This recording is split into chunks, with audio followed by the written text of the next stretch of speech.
Hello students, welcome to फीकेम academy. Start करते हैं आज की क्लास एलसीआर सर्किट के रिवीजन के साथ और एलसीआर सर्किट का एक न्यूमेरिकल के साथ। उसके बाद आपको रेजोनेंट पढ़ना है, उसके बाद आपको ट्रांसफार्मर पढ़ना है और सिलेबस दी एंड। तो इसमें सबसे पहले आपको एक सवाल है, न्यूमेरिकल है v equals to 220 sine omega T. Omega की वैल्यू कितनी दी गई है? 50 या 50 pi, 50 pi omega. V naught क्या वी नॉट देखते ही लग गया? वी नॉट कितना? 220 and omega 50 pi, omega pi sorry F frequency कितनी? अरे फ्रीक्वेंसी कितनी? फ्रीक्वेंसी क्या 25 हर्ट्ज आया? अरे omega equals to 2 pi F, omega equals to तो क्या एफ इक्वल्स टू 25 हर्ट्ज। बहुत अच्छा। एल आया कितना? 2 बाई एल है तुम्हारा 2/5 पाई हेनरी। तो आप यहां से क्या कैलकुलेट? सबसे पहला आपने लिखा कि सर यहां पर हमने बताया मेरा सवाल वी नॉट देखते ही लग गया, कितना आया? 220 वोल्ट। क्या वी नॉट देखते ही लग गया? क्या वी नॉट ही नहीं, क्या वी आरएमएस भी देखते ही लग गया? वी आरएमएस कितना आया मेरा? वी आरएमएस क्या? V naught upon √2। V naught मतलब 220 बटे √2 मतलब क्या? √2 से √2 गुणा करेगा तेरा 2 आएगा। 110 √2 आता है, याद होगा तुमको। 110 √2 वोल्ट।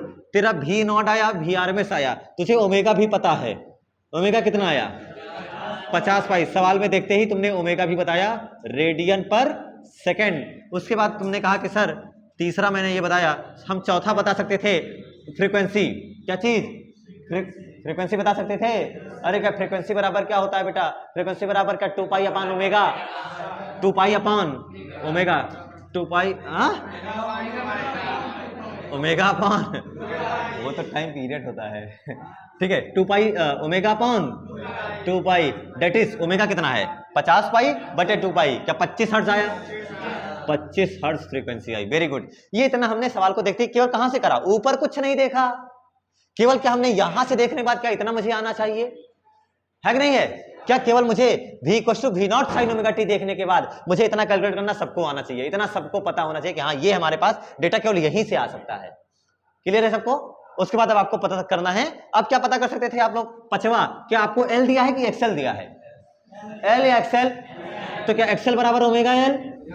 एक्सएल बराबर ओमेगा एल। ओमेगा कितना है? 50 पाई। और क्या 50 पाई इंटू एल 2/5 पाई।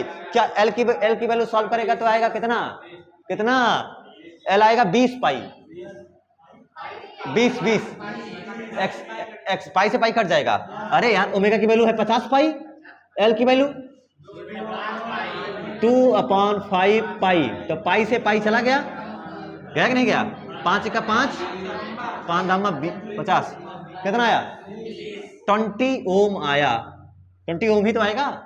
चलो एक्सेल आया। अब तुम एक्ससी भी बता सकते थे, नहीं बता सकते थे? सवाल देखते ही मैंने कहा कि सर मैं एक्ससी भी बता सकता हूं। उसका फार्मूला था 1/ओमेगा सी। 1/ओमेगा कितना है? 50 पाई इंटू सी कितना है? 1/750 पाई, यानी एक यहां आएगा। क्या 750 पाई ऊपर आएगा?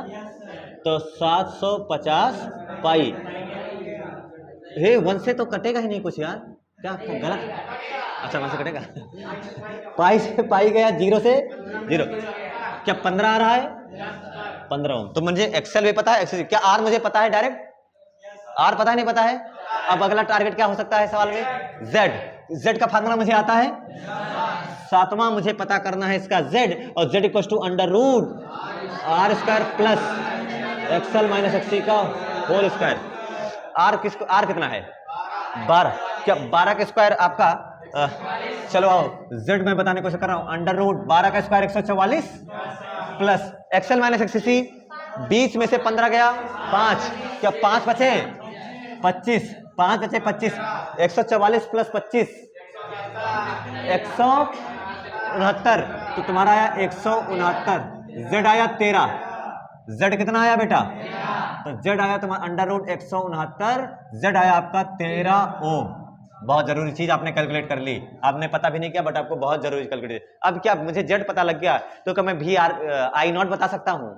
क्या मैं आई आरएमएस भी बता सकता हूं? तो पहले मैं आई नॉट चलो पहले हम बता देते हैं आई आरएमएस, क्योंकि जो हमारे लिए reading of a meter, what is the reading of a meter? I naught या I RMS? Very good, IRMS, क्योंकि अमीटर और वोल्टमीटर क्या मेजर करेगा यहाँ पर? IRMS। क्यों IRMS जरूरी होता है? क्योंकि क्या IRMS उतनी ही हीट जनरेट करता है, उतनी ही हीट जनरेट करता है कि जितना DC वोल्ट में एवरेज करंट जनरेट करता है। इसीलिए उस वहां का एवरेज और यहाँ का RMS बराबर होता है। ये है सिग्निफिकेंस ऑफ IRMS। समझ में आया ना? और IRMS तुम लोग जानते भी हो कि सर ये 70% हो जाता है, दोनों साइकिल के लिए वो पॉजिटिव हो जाता है, इसलिए हम लोग इसको ज्यादातर यूज कर सकते हैं। This is the significance of IRMS। तो मैंने सबसे पहले कहा कि सर अब मैं बताऊंगा IRMS, ये मेरे पास 7वां था ना, मैं 8वां चीज बता रहा हूं। IRMS बराबर VRMS अपॉन XL XC या R Z बराबर, तो VRMS कितना बताया? VRMS कितना बताया? 110√2 बटे Z कितना? 13 एम्पियर। आ गया ना? अब मैं IRMS मुझे पता है, तो क्या मुझे I0 भी बता सकता हूं? चाहे वो √2 I0 कर दो। IRMS बराबर क्या होता है? I0 upon √2। तो I0 बराबर क्या हो जाएगा? √2 इंटू IRMS। या फिर दूसरा तरीका, I0 बराबर V0 अपॉन Z। I0 बराबर, दोनों जगह से कैलकुलेट कर सकते हो। You are free to do this. जरूरी नहीं है कि हम कोई केवल एक ही मेथड को फॉलो करें। तो मैंने समझा कि मुझे IRMS पता है, तो मुझे I0 भी बता देना चाहिए। मेरा 9वां टॉपिक है I0, और I0 बराबर आपने क्या बताया? कौन सा अच्छा है? V0 upon Z। चल V0 अपॉन Z कर ले। V0 कितना है? 220 बटे Z कितना? और मेरे ख्याल से ये ज्यादा आसान था। अरे तू वो भी कर सकता था यार, नहीं आया था क्या? क्या था? क्या तरीका था? I0 बराबर I0, अरे IRMS इंटू √2। तो IRMS इंटू √2 करेगा तो √2 से √2 आएगा, 220 यही तो बनाएगा। तो तुम्हें समझ में आया ना कि दोनों से आ सकता है? तुम्हारे हिसाब से दोनों से आ सकता था। अब मेरा अगला टारगेट क्या हो सकता है इस सवाल में? सोच के बता। क्या मेरा अगला सवाल हो सकता है कि मुझसे पूछा होगा क्या सबके क्रॉस पोटेंशियल? क्या पूछा होगा? सबके क्रॉस पोटेंशियल। तो मेरा 10वां टॉपिक जो है मेरा, क्या VL पूछा है? क्या पूछा है? तो चाहो तो I0 XL से बताओ, चाहे तो IRMS XL से बताओ। तुम किससे बताना पसंद करोगे? IRMS कितना है? I इंटू XL, और ये IRMS है, याद रखना।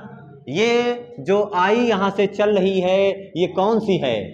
IRMS। Remember this very carefully. तो मैं यहां सीधे I लिख रहा हूं, बार बार RMS नहीं लिखूंगा। चलो I कितना है? 110√2 बटे 110√2 बटे, अगर इसको तुम सॉल्व वालों करोगे तो तुम्हारा आएगा, जो भी आएगा x आएगा। तो x इंटू ओमेगा XL कितना है? XL कहाँ है? 20। तो तुम्हारा आएगा 20x वोल्ट। अरे इसकी वैल्यू कितनी है? चल VL आया, तो 11वां क्या बता सकता था? VC। क्या बता सकता था? अरे क्या बता सकता था? VC ना। क्या VC बराबर I XC? XC कितना है? XC कितना है? तो क्या आंसर आए? 15x। बहुत अच्छा। VR बता, VR बोल सब लोग। IR, I कितना है? X और R है 12, तो क्या 12x? बहुत अच्छा। सॉल्व करेगा तो तेरा वीडियो वही आएगा, परेशान मत हो। अगला मेरे से पूछ सकता था सवाल नंबर 13, और क्या 13 में आता है फेज? tan phi। क्या आता है? tan phi का फार्मूला आपने लिखा कि sir XL minus XC upon R। आता है नहीं आता है? ठीक है, तो इस सवाल में XL बड़ा ही है, देयर इज नो डिफरेंस। तो तुम्हारा आएगा phi is equal to tan inverse XL में से XC घटा कितना आएगा? 5। अरे तभी तो 5 के स्क्वायर 25 करा है, तो 5 बटे R कितना है? 12। क्या आ गया सवाल? क्लियर है सबको? X। क्या मुझसे 14वां नंबर क्वेश्चन पूछ सकता है? cos phi पावर फैक्टर क्या पूछ सकता था? cos phi बराबर Z by R, R by Z, R by Z, R by Z। R कितना है? 12, Z कितना है? 13, 12 बटे 13। ये आया। 15वां मेरे से सवाल पूछेगा, बहुत ज्यादा हद करेगा तो पूछेगा कि बताओ कितना पावर लॉस हुआ? कितना? अरे यार क्या पूछेगा? कितना पावर लॉस? तो पावर लॉस P एवरेज बराबर VRMS IRMS cos phi। VRMS कितना है? 110√2। देखो उधर। IRMS कितना है? X 110√2 बटे 110√2 बटे 13। cos phi कितना है? 12 बटे 13, 12 बटे 13। 13 त्रेहे में 109 हो जाएगा, 110 110, 11 ग्रह में 121 और 121 और 12 से भी गुणा करना है, सॉल्व करेगा तेरा आएगा पावर आएगा वाई वाट। कितना वाट? वाई वाट। तू कर लेगा, तेरे को आता है, तू इतना तेज है। ठीक है, टाइम वेस्ट नहीं करना है। सवाल समझ में आया पूरा? एक से लेकर कहां तक पूछेगा मेरे से? इतने सवाल मुझे बताने आने चाहिए। सवाल ने ना भी पूछा हो फिर भी हर सवाल में कोशिश करेंगे, इतना तो बताने की क्षमता मेरे अंदर होनी चाहिए।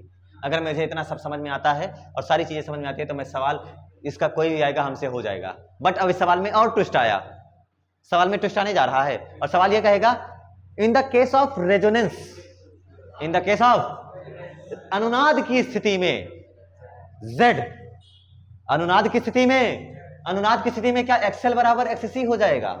L बराबर C नहीं होता, क्या होता है? XL बराबर या फिर VL बराबर VC। तो ये गया, Z बराबर क्या R ही आया, Z बराबर क्या आएगा? केवल R ही आएगा। तो in the case of resonance BIP case वाले सवाल, BIP केस में सवाल के में सबसे पहला क्या Z पूछेगा?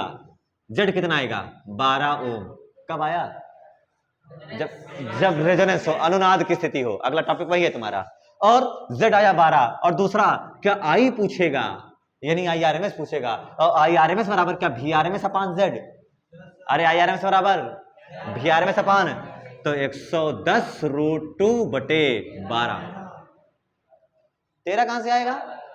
अरे रेजोनेंस BIP केस लिखा है बेटा, रेजोनेंस केस है ये। सवाल बदल गया, एम्पियर। बस 2 चीजें पूछेगा, दैट्स ऑल। समझ में? 15 2 17, ये 17 सवाल तुमसे आएगा। कोई सवाल दे LCR में कुछ भी हो, तुमसे कम कितना पूछ सकेगा वो? 17। तुम्हें नहीं पूछेगा, कभी नहीं पूछेगा। तुम्हें वो उसको ये थोड़ी पता है कि आपको ये एंगल पता है ना।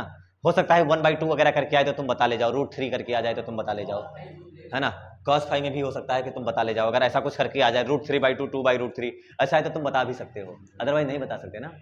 तो इसलिए तुमसे इसमें परेशानी नहीं करेगा, इसमें परेशानी नहीं करेगा सवाल किसमें परेशानी करेगा? इन सब चीजों में। देखो कल का जो आपका टेस्ट था उसके न्यूमेरिकल याद आया? टेस्ट का न्यूमेरिकल में सबसे लास्ट में जितने भी बच्चों ने देखा था पेपर, है ना, तो उनको देखा था कि सबसे लास्ट वाले केस में यही था, in the case of resonance total resistance बता या नया रेजिस्टेंस बताना है ना, जिसे प्रतिबाधा कहते हो। रिएक्टेंस, यहां पर रिएक्टेंस क्या क्या है बता? रिएक्टेंस प्रतिघात एक्सेल और प्रतिरोध का, सॉरी उसका प्रेरकत्व का, इंडक्टर का, कैपेसिटर का अपना खुद का इंटरनल रेजिस्टेंस ही कहलाता है रिएक्टेंस। और Z क्या कहलाती है? प्रतिबाधा, impedance, total resistance of the all elements of the circuit. परिपथ में लगे सभी अवयवों के कुल प्रतिरोध को प्रतिबाधा कहते हैं। वो अलग चीज है, रिएक्टेंस अलग चीज है और इंपेडेंस अलग चीज है। रिएक्टेंस अलग अलग रेजिस्टेंस होता है, individual resistance of the elements of the inductor और कैपेसिटर। लेकिन इंपेडेंस क्या चीज है? Impedance is the net resistance of the all elements of the circuit. Circuit में लगे सारे अवयवों का कुल प्रतिरोध क्या कहलाता है? प्रतिबाधा। वो Z2 ने कैलकुलेट किया। सवाल तुम्हें सीक्वेंस से पता है, जैसे मैंने लगाया है सवाल में, तुम्हें LCR दे दे, ये दे दे, तुम्हें अपने आप ये करना आना चाहिए। तुम्हें जरूरत नहीं है कि सवाल में सर तुमको बोले कि बेटा तुम इसमें ये पता करो, ये पता करो। तुम्हें 17 टारगेट, अगर LCR हो तो क्या 17 चीजें बता सकता हूं मैं? 17 चीजें बतानी मुझे आनी चाहिए। अगर मैं 17 चीजें बताने में काबिल हूं तो इसका मतलब बोर्ड में कोई भी सवाल आएगा उखाड़ फेंकोगे, वरना वो तुमको फेंक देगा। इसलिए अपनी तैयारी मजबूत रखो। अब इसमें सबसे बढ़िया आता है LCR रेजोनेंट सर्किट। ठीक है, टॉपिक का नाम क्या है? LCR अनुनादी परिपथ। तो LCR अनुनादी परिपथ सबको पता है ना, कब कब होता है? अनुनादी परिपथ के बारे में सबको याद है? अरे रेजोनेंस सर्किट कब आता है भाई? रेजोनेंस सर्किट एक्सेल बराबर, हाँ रेजोनेंस सर्किट तो तब आता है जब एक्सेल बराबर क्या हो? XC हो। एक्सेल बराबर XC हो जाए तो आप उसको रेजोनेंस के नाम से जानते हैं। और उसमें जो जो चीजें याद होती हैं आपको, B बराबर V0 साइन ओमेगा T, और ये हो गया आपका L, ये आपका C और ये आपका R। बस हो गया ये LCR सर्किट। और जो भी इसमें XL XC लगेगा for LCR resonant circuit. LCR series में ही होते हैं, रेजोनेंट लिख दूं मैं, रेजोनेंट सर्किट। कब आता है सबसे पहला? कि सर जब सबसे पहले क्या XL बराबर XC हो, क्या हो? XL बराबर XC या फिर VL बराबर VC। दूसरी बात आपने क्या लिखी? दूसरी बात आपने कल की कि सर एक्सएल बराबर एक्ससी हो या वीएल बराबर वीसी हो, या फिर आप लिखिए क्या जेड इक्वल टू क्या आर हो, दैट इज जेड मिनिमम हो। जेड आप ये कब आता है, ये तो वही बात हुई ना कि एक्सएल माइनस एक्ससी क्या हो, 0 हो। एक्सएल माइनस एक्ससी क्या हो, इंप्लाइज करेगा क्या जेड नहीं, जेड मिनिमम होगा और क्या वो केवल आर होगा, केवल आर होगा। और एलसीआर सर्किट में क्या मैक्सिमम पावर लॉस होगा, सबसे अधिकतम ऊर्जा की हानि क्या इसी केस में होता है, इसी में है कि नहीं है। एलसीआर सर्किट में क्या मैक्सिमम पावर लॉस भी होता है ये, तो पी मैक्सिमम क्या मिलेगा। अगर तुम चाहो तो ये पॉइंट भी ऐड कर सकते हो, जब एलसीआर तीनों साथ में होंगे ना तब उतनी पावर खर्चा नहीं होगी, जब या तो अकेले आर हो या तो एलसीआर में रेजोनेंस हो तब। चौथा बात आप क्या लिख सकते थे भाई इसमें, और क्या लिख सकते थे कि जब सर एक्सएल बराबर एक्ससी होगा तो क्या ओमेगा एल बराबर 1 ओमेगा सी होगा, ओमेगा एल बराबर 1 ओमेगा सी, तो ओमेगा एल बराबर 1 ओमेगा सी होगा, जो आपको बताता है ओमेगा ओमेगा ओमेगा स्क्वायर आएगा, याद है तुम्हें।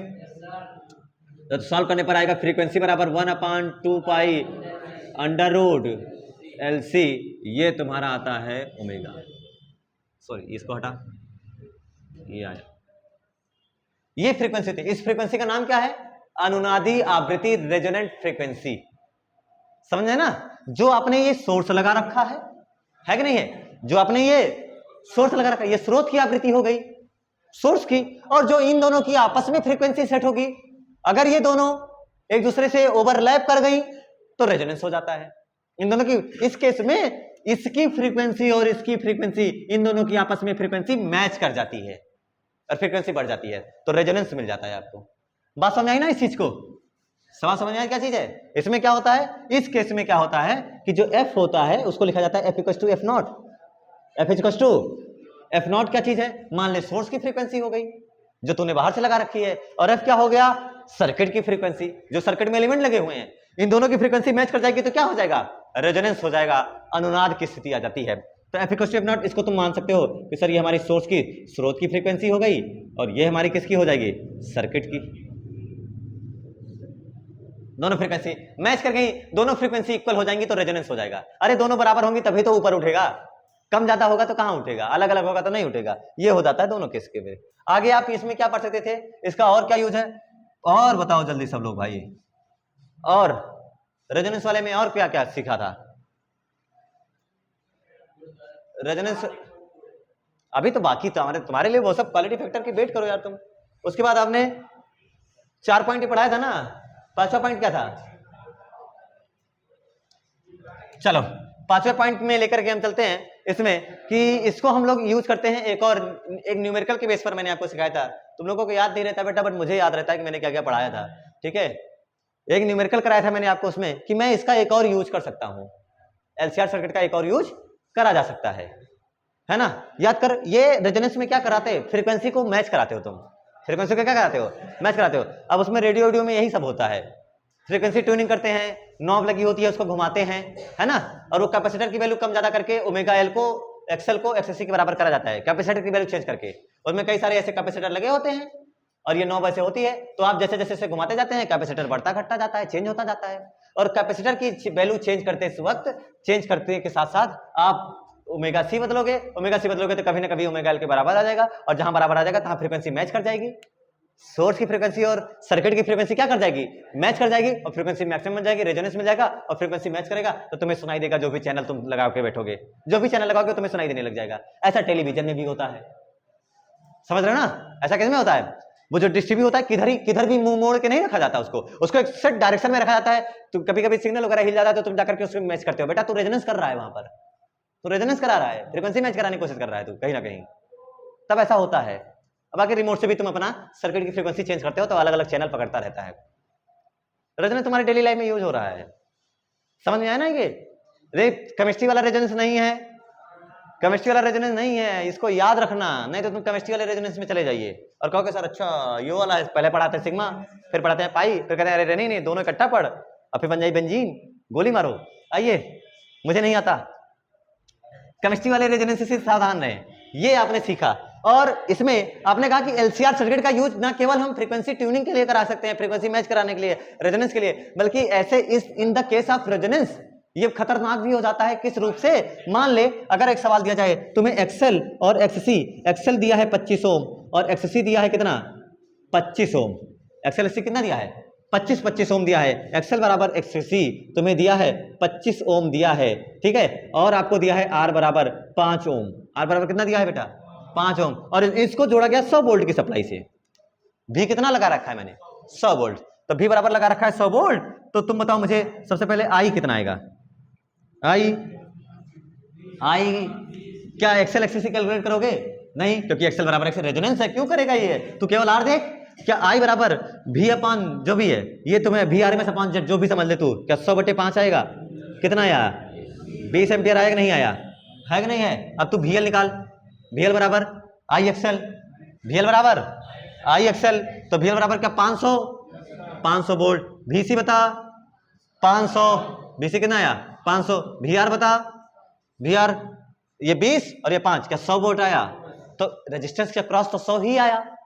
रेजिस्टेंस के क्रॉस कितना आया? लेकिन VL और VC का क्रॉस कितना कितना आया? 500 लगाया था या बढ़ा हुआ मिला? बढ़ा हुआ मिला ना। इसका मतलब है एलसीआर सर्किट रेजोनेंस वाली सिचुएशन में, या फिर एलसीआर सर्किट जो है वो हमारा क्या काम कर रहा है? वोल्टेज को मैग्नीफाई, बढ़ाने का काम कर रहा है। मैग्निफिकेशन वर्ड अच्छे से याद रखो, आवर्धन। वोल्टेज को बढ़ाने के काम आ रहा है, वोल्टेज का मैग्निफिकेशन कर रहा है। देख लो खुद ही। लगाया था 100, कहां था? ये देखो, लगाया था कितना और मिला कितना?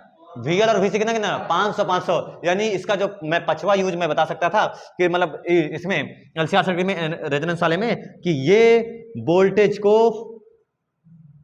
को क्या करता है? मैग्निफिकेशन। वोल्टेज प्रावर्धन या आवर्धन के काम आता है एलसीआर सर्किट, ठीक है। वोल्टेज को बढ़ाने और मतलब बढ़ाने का। आवर्धन का मतलब क्या होता है? बढ़ाना। दिमाग में यही याद रखना। मैग्निफिकेशन का मतलब एक ही चीज याद रखना, जो कुछ है उसको बढ़ाना। तो मैं आगे पढ़ा जाएगा टेलीस्कोप और माइक्रोस्कोप, उसमें मैग्निफिकेशन पावर पढ़ाई जाती है। मैग्नीफाइंग पावर, छोटा था कितना बड़ा दिखा रहा है। मैग्निफिकेशन, आवर्धन करे 10th में पढ़ा होगा तुमने यार। मैग्निफिकेशन जैसा कुछ पढ़ा नहीं, आवर्धन। तो वोल्टेज के आवर्धन में काम आता है ये। वोल्टेज को मैग्नीफाई कर रहा है। तुम्हारे सामने रिजल्ट है, कहीं से मैं अलग से नहीं बता रहा हूं। बात समझ आए ना? इसके लिए जो ग्राफ आपको दिखाया जाता है उस ग्राफ को भी सीख लेते हैं। ग्राफ याद होगा आप लोगों को? ग्राफ याद है? कितने ग्राफ थे? 2 3 4 ग्राफ बताए गए थे। उन 3-4 ग्राफों में आई होप आपने ये नोट करा होगा, है ना? ये वाला, ये दोनों मैच कर जाते हैं। उसमें सबसे पहला जो ग्राफ है, आप लोग ध्यान से देखिए। अगर आप बिना देखे बताए तो बड़ा मजा आएगा, लेकिन मजा कैसे आएगा? आप लोग तो देखना पड़ेगा, आप लोगों को रिवीजन किया ही नहीं है, ठीक है। ये मैं फ्रीक्वेंसी बढ़ा रहा, ठीक है। फ्रीक्वेंसी शुरू में कुछ नहीं है, शुरू में फ्रीक्वेंसी कुछ नहीं है। शुरू में फ्रीक्वेंसी कुछ नहीं है तो करंट, मतलब वो डायनेमो में घूम नहीं रहा है, तो करंट भी नहीं होगी। यानी जो उसका रेजिस्टेंस है एलसीआर सर्किट का, बहुत ज्यादा है बहुत कम है? बहुत ज्यादा बहुत कम। फ्रीक्वेंसी शुरू में कुछ नहीं है तो करंट भी कुछ नहीं है, मतलब जेड ज्यादा है कि कम है? अनंत है। जेड अनंत है तो ग्राफ यहां से शुरू होता है और उसके बाद ऐसे चलता है, होता नहीं होता है? फ्रीक्वेंसी धीरे धीरे बढ़ाया तो करंट धीरे धीरे बढ़ना शुरू करेगा, करंट धीरे धीरे बढ़ना शुरू करेगा। तो ये तो तुम्हारा हो गया जेड, ये तुम्हारा क्या हो जाता है? जेड। और देखो फ्रीक्वेंसी जैसे धीरे धीरे बढ़ाने लगे तो शुरू में करंट धीरे धीरे बढ़ता है और एक टाइम के बाद आके सैचुरेट हो जाता है, शांत हो जाता है, स्थिर हो जाता नहीं हो जाता है। कभी ट्रांसफार्मर करें, जनरेटर स्टार्ट होते हुए देखो तो करंट धीरे धीरे बढ़ता है, बढ़ता नहीं बढ़ता है? शुरू में तो 0 रहता है, लेकिन धीरे धीरे करंट बढ़ना शुरू होता है, मतलब जेड धीरे धीरे उसका घट रहा होगा, उसका रेजिस्टेंस धीरे धीरे घट रहा होगा। तो देख रेजिस्टेंस धीरे धीरे घट रहा है जब फ्रीक्वेंसी बढ़ रही है। फ्रीक्वेंसी क्या हो रही है? बढ़ रही है। तो जेड उसका धीरे धीरे घट रहा है, घट रहा है। यहां पर पहुंचने के बाद उसका जेड ज्यादा हुआ कि कम हुआ? जेड उसका सबसे कम। यहां पहुंचने के बाद उसका जो जेड है वो सबसे कम हुआ, तो ये हो गया आपका जेड मिनिमम, और यही हो जाता है आपका केवल किसके बराबर? आर के। ये होगा केवल आर के बराबर। और यही सिचुएशन है रेजोनेंस वाली। और यहां की जो फ्रीक्वेंसी है उस फ्रीक्वेंसी का नाम है f0। यही वो फ्रीक्वेंसी किसके को लिखी जाती है? f0। अब धीरे धीरे करंट 0 थी यहां पर, अब ध्यान से देख, उसके आगे फिर जेड बढ़ने लगा। क्यों जेड बढ़ने लगा? क्योंकि तुमने फ्रीक्वेंसी बढ़ाई या घटाई? फ्रीक्वेंसी धीरे धीरे आगे। अगर फ्रीक्वेंसी ज्यादा बढ़ाओगे तो क्या वायर और तेजी से घूमेगा, कुंडली कॉइल वगैरह और तेजी से घूमेगी। अगर फ्रीक्वेंसी और बढ़ाओगे तो सब लोगों ने पढ़ा होगा, जब केवल आर लगाया था तो जब फ्रीक्वेंसी बहुत तेजी से बढ़ाते हैं तो रेजिस्टेंस बढ़ने लगता है। तुम्हें याद ही नहीं है, रेजिस्टेंस वाले में प्योर आर सर्किट में 2 ग्राफ बताया गया था, तुम्हें याद नहीं है? जब फ्रीक्वेंसी एक फिक्स वैल्यू तक रहती है, बहुत ज्यादा नहीं, एक हाई भले हो लेकिन बहुत ज्यादा ना हो, तो रेजिस्टेंस कांस्टेंट रहता है। याद करो, रेजिस्टेंस क्या रहता है? कांस्टेंट रहता है। लेकिन अगर फ्रीक्वेंसी तुम इससे भी ज्यादा बढ़ा देते हो तो जो करंट है वो तार के अंदर नहीं बहती है, तार के ऊपर स्किन पर आ जाती है, त्वचा पर बाहर से बहने लगती है, और उसे स्किन इफेक्ट के नाम से जाना जाता है। सुना होगा, बताया था याद में, किस इफेक्ट से कहते हैं उसे? स्किन इफेक्ट से। उस समय रेजिस्टेंस बढ़ जाता है। इसीलिए जो बिजली के तार यहां से वहां तक जाते हैं उनको केवल एक मोटी केबल से नहीं भेजा जाता है, उसमें बहुत छोटे छोटे छल्ले होते हैं, लच्छे होते हैं, और पैरेलल में जोड़ा जाता है ताकि जाने दो, करने दो, ताकि रेजिस्टेंस कम किया जा सके। सरफेस बढ़ा दिया जाता है कि चलो जाओ, जितने सरफेस पे चलना हो कूदो। समझ में है ना? इसलिए तार को, सर तार तो इलेक्ट्रॉन तो अंदर बह रहा है, सर ऊपर नहीं बह रहा है, सर हम टच कर लेते हैं हमें करंट लगती है, क्योंकि ऊपर चल रही है करंट, सरफेस पे चल रही है। समझे इस चीज को? तो वो है स्पिन इफेक्ट। अगर बहुत तेजी से कर देगा तो ये बढ़ने लगती है, और रेजिस्टेंस फ्रीक्वेंसी बढ़ाएगा तो रेजिस्टेंस धीरे धीरे क्या होता है? एक कांस्टेंट वैल्यू आएगा, धीरे धीरे रेजिस्टेंस बढ़ता जाएगा। ये तुम्हारे रेजिस्टेंस के लिए ग्राफ आता है। अब सोच, जैसे तूने फ्रीक्वेंसी बढ़ाई, रेजिस्टेंस आर बढ़ना शुरू हुआ, घटना शुरू हुआ, बढ़ना शुरू हुआ, और देख जेड तुम्हारा बढ़ने लगा, जेड तुम्हारा बढ़ने लगा, ले जाओ एकदम हाई पर, ये हो गया। सोच इसका उल्टा क्या होगा? ये तो जेड का ग्राफ है, अगर मैं करंट का बनाऊं तो कैसा आएगा? करंट का बनाऊं तो कैसा आएगा? ये तो जेड का ग्राफ है ना, करंट का बनाऊंगा तो क्या ये रिवर्स हो जाएगा? अरे रिवर्स होगा कि नहीं होगा बेटा? जेड जब मिनिमम है, डेट इज केवल आर है, तो क्या करंट मैक्सिमम होगा या मिनिमम होगा? करंट क्या होगा? मैक्सिमम होगा। तो आपका ग्राफ कुछ ऐसा मिला, रेजोनेंस वाला, है कि नहीं है? और ये कौन सी फ्रीक्वेंसी? फ्रीक्वेंसी वही रहेगी, बदल जाएगी? रेजोनेंस फ्रीक्वेंसी तो वही रहेगी यार, तू अपने सोर्स की फ्रीक्वेंसी बदल रहा है ना, रेजोनेंस फ्रीक्वेंसी बदल जाएगी क्या? वो तो वही रहेगी ना, जैसे तुम यहां आओगे जेड मिनिमम मिल जाएगा। ये नहीं, एफ नॉट नहीं बदलता, इस चीज को हमेशा देखना। जो सर्किट तुमने बना लिया, जो थाम लिया, उसके लिए एफ नॉट की वैल्यू बदलने वाली, तू बाहर की सोर्स की बदलते रहा तो बदला करेगी वाली, ठीक? तो ये वैल्यू क्या होगी? अभी भी एफ नॉट होगी, और जहां होगा एफ नॉट वहां तुम्हें क्या मिलेगा? ये तो है जेड मिनिमम, और ये होगा आई नॉट। आप आई नॉट बोल दो, या फिर आप इसे बोल दो आई मैक्स। ये मैक्सिमम करंट है, ये वो मैक्सिमम करंट है जो तुमने अचीव करा। बात समझे ना? ये बात समझ में आई? ये था तुम्हारे ग्राफ, ठीक? इस ग्राफ में आगे भी है ना? तो एक और ग्राफ, इसमें 2-3 बातें और बताई जाती हैं। याद होगा सबको, क्वालिटी फैक्टर वगैरह पढ़ा था, याद है किसी को? क्वालिटी फैक्टर तुम्हें याद ही नहीं है? हा? और तुमने इसमें पढ़ा था शार्पनेस, बैंडविड्थ पढ़ा था। क्या पढ़ा था? बैंडविड्थ। सोचो मैं इसको कितना अच्छा मानूंगा, इस ग्राफ को मैं कितना अच्छा कब मानूंगा? जब ये और फ्लैटर हो, या और नैरो हो, और चपटा हो। और सोचे जितना चपटा होगा क्या ये उतना ही ऊपर जाएगा? मतलब ये जितना चपटा होगा क्या उतना ही नीचे जाएगा? जितना नीचे जाएगा क्या जेड उतना ही कम आएगा? जेड उतना ही कम आएगा, मतलब रेजिस्टेंस उतना ही। अरे भाई, जेड जितना कम आएगा रेजिस्टेंस उतना ही कम आएगा, आर उतना ही कम होगा। आर जितना कम होगा उसके बिहाफ पर क्या आई उतना ही मैक्सिमम होगा? और तुम्हारी इच्छा क्या है? यही वाली फ्लैटर वाली, या मतलब फ्लैट हो या फिर नैरो हो, चपटा हो ना? तुम्हारी इच्छा वो है। उसको डिफाइन करते हैं शार्पनेस ऑफ द रेजोनेंस, अनुनाद की तीक्ष्णता के नाम से डिफाइन करा जाता है। जितना नीचे आओगे, है ना, जितना नीचे आओगे रेजिस्टेंस बढ़ेगा घटेगा? जितना नीचे आओगे रेजिस्टेंस बढ़ेगा घटेगा? रेजिस्टेंस बढ़ेगा। इसके लिए देखो, आपके एनसीईआरटी में एक ग्राफ बना होता है, ऐसे कुछ ऐसे, है ना? देखना जिनके पास होगा, है ना, लाए होंगे। ये ऐसे हो गया, बाकी ये तुम्हारा एफ नॉट होता ही है, उसमें कोई दिक्कत नहीं है ना? और नीचे बनाते हैं ऐसे,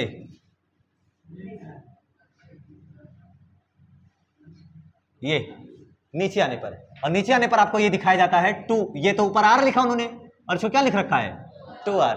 क्योंकि जितना ऊपर जाओगे, सोचो मान लो कोई चीज ऐसे है और इसको ऊपर से खींच, तो क्या उतना ही ऐसा चपटा होता जाएगा? नहीं, जितना ऊपर खींचेगा उतना ही क्या होता जाएगा? चपटा। और जितना नीचे करेगा उतना ही फैलता जाएगा, और फैलता जाएगा मतलब रेजिस्टेंस बढ़ रहा है। क्या 2R और 2R का रिलेशन समझ में आया तुम्हें? R और 2R कैसे आया? है कि नहीं है? इसी में आपको पढ़ा दिया जाता है कि बैंडविड्थ के नाम से। What is bandwidth? हाँ हाँ, अरे यार बैंड विड्थ के नाम से पढ़ाया जाता है तुमको।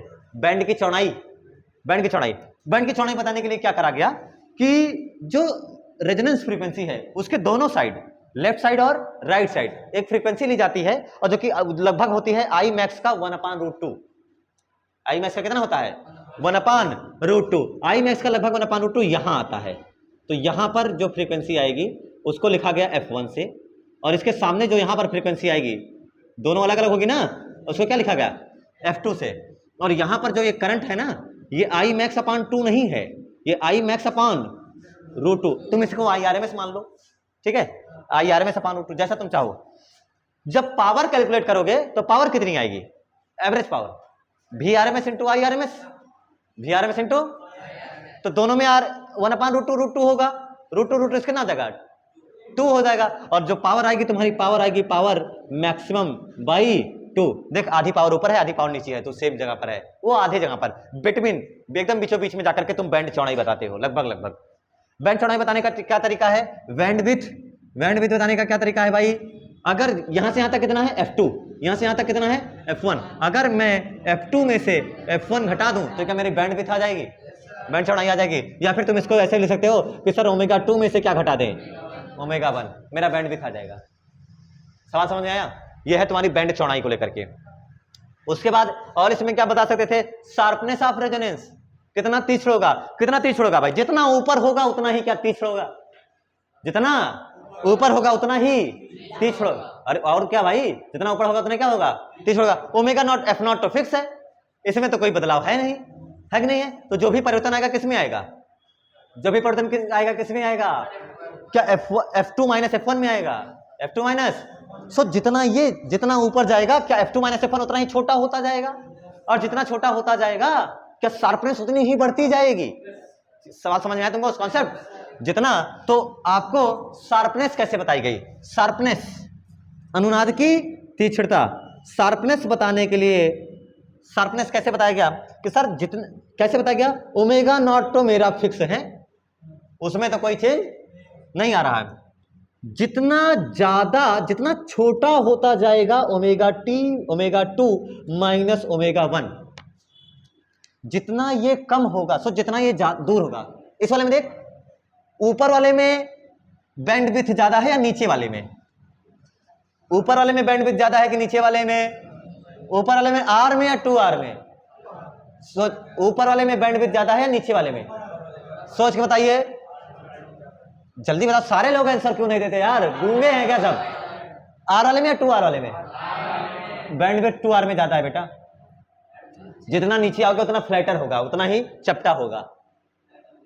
जितना नीचे आओगे उतना क्या होता जाएगा, चपटा होता जाएगा। और जितना ऊपर जाओगे F2 माइनस F1 उतना ही। अरे भाई एक चादर पकड़, घर पे जाके कर लेना, तेरे के पास इतने कॉमन सेंस होना चाहिए गधों। एक चादर पकड़ना अपने बीच से, बेडशीट, और इसको उठाना, जितना ज्यादा तो ऊपर उठाएगा उतना ही किनारे किनारे से चपटा होता जाएगा। इतना कॉमन सेंस नहीं आता किसी को। और जितना तो नीचे छोड़ेगा उतना ही वो फ्लैटर होता जाएगा। तो बैंडविड्थ उतनी ही बढ़ती जाएगी और शार्पनेस उतनी ही कम होती जाएगी। यानी everything depends on the this, सब कुछ किस पर डिपेंड करता है, इस पर। इसलिए बैंडविड्थ को लिखा गया। शार्पनेस बताने का तरीका क्या हुआ? रेजोनेंट फ्रीक्वेंसी, जो भी फ्रीक्वेंसी है, अपॉन बैंडविड्थ, बैंड की चौड़ाई। इस हिसाब से इसको डिफाइन करा गया। ω0 अपॉन ω2 माइनस ω1। इसमें एक और चीज तुम्हें पढ़ाया जाता है, क्वालिटी फैक्टर, गुणता कारक। याद आया? गुण कारक, क्वालिटी फैक्टर। क्वालिटी फैक्टर कैसे डिफाइन करा गया? VL upon VR। क्यू से लिखते हैं उसको, किस लेटर से? क्वालिटी फैक्टर को लिखा जाता है क्यू से, उसको लिखते हैं VL अपॉन VR, जो कि इसी के इक्वल आता है ओवरऑल, बाद में इसी के इक्वल आता है। तो तुम्हें करने के लिए 1/R√L/C। मर मत, तुझे सब समझ में आएगा। ये सब आता कहां से? इसे बताता जाता है, अच्छा लिखा जाता है, ठीक है। क्वालिटी फैक्टर है, अंततः ये सब इक्वल हो जाते हैं। ये था तुम्हारा रेजोनेंस के लिए, ठीक है, ये चीज। नेक्स्ट टॉपिक है ट्रांसफार्मर।